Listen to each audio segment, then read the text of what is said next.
this is one of the simplest meal that is just warm and comforting. Welcome back to my kitchen. So in today's video, I'm going to show you how I make my simple goat meat pepper soup. It's tasty, flavorful, and very easy to put together. So without wasting so much time, let's get straight into the ingredients of today's recipe. For this recipe, I'm using 1 kilo of goat meat. I'm using some pepper, calabash nutmeg, white pepper, clove, and 4 corn. Of course, I'm also using half a cup of ginseng for that quantity of goat, some basil, some garlic, ginger, habanero pepper, and some onions. So I start by blending all my ingredients, both the wet and the dry ingredients. I'll go ahead and properly wash my goat with some lemon, and then I'll introduce that into my pot.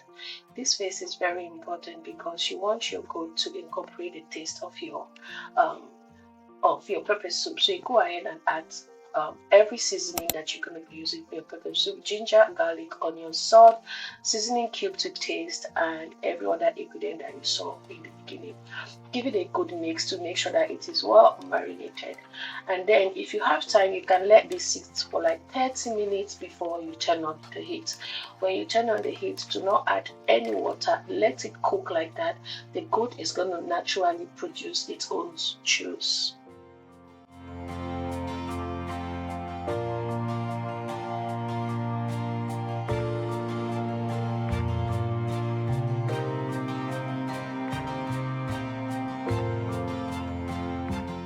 So once my goat is cooking, I'm going to prepare my side. You can use plantain, but for me, I'm choosing to use white yam.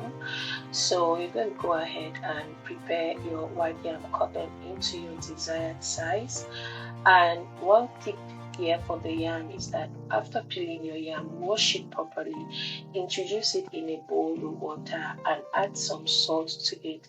What this does is that it gives your yam a better taste than when your yam is bland. That way, when you mix your yam and the pepper soup, you're getting the richness of both.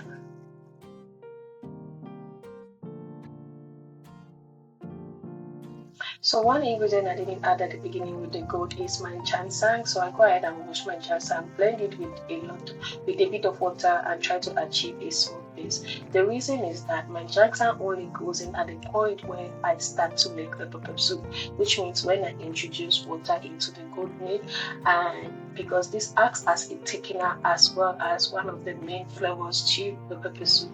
At this point, my goat has been cooking for almost 20 minutes, and you can see that it has produced its own natural juice. This helps the goat to marinate very well.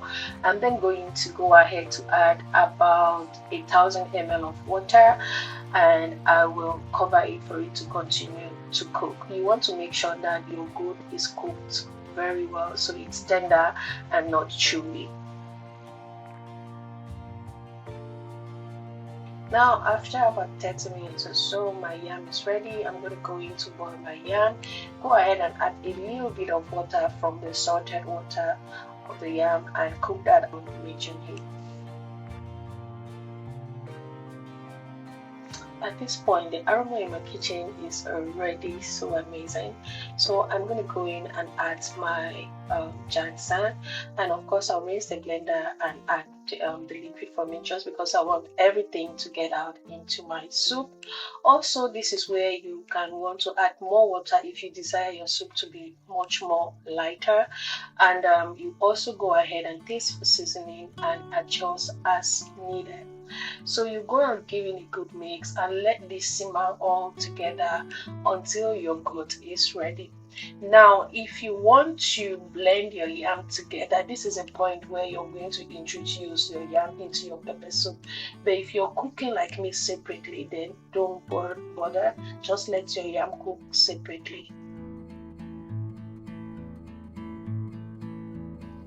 So once you see the natural oils from the goat meat and the ginseng, you now know that your pepper soup is ready.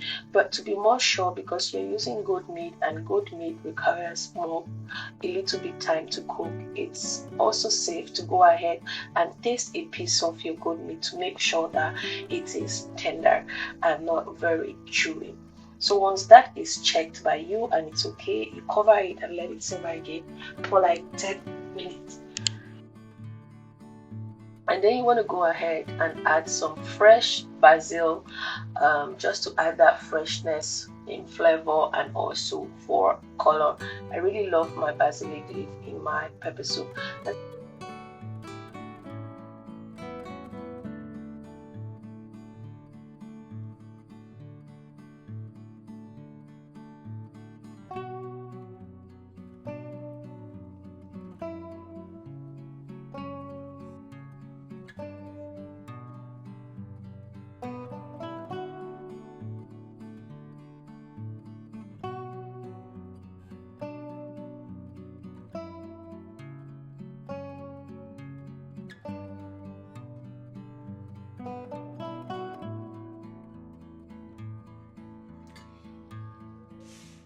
Hey, so before I go, I just want to say thank you for watching this video. And if you find this helpful or you think it's something you're going to try, please do not forget to like, share, and of course subscribe if you are not yet subscribed. This is a way for you to say thank you, and also the best way for you to support this channel, so that it's going to encourage me to bring more recipes to you from my kitchen to yours. Have an amazing day. Bye.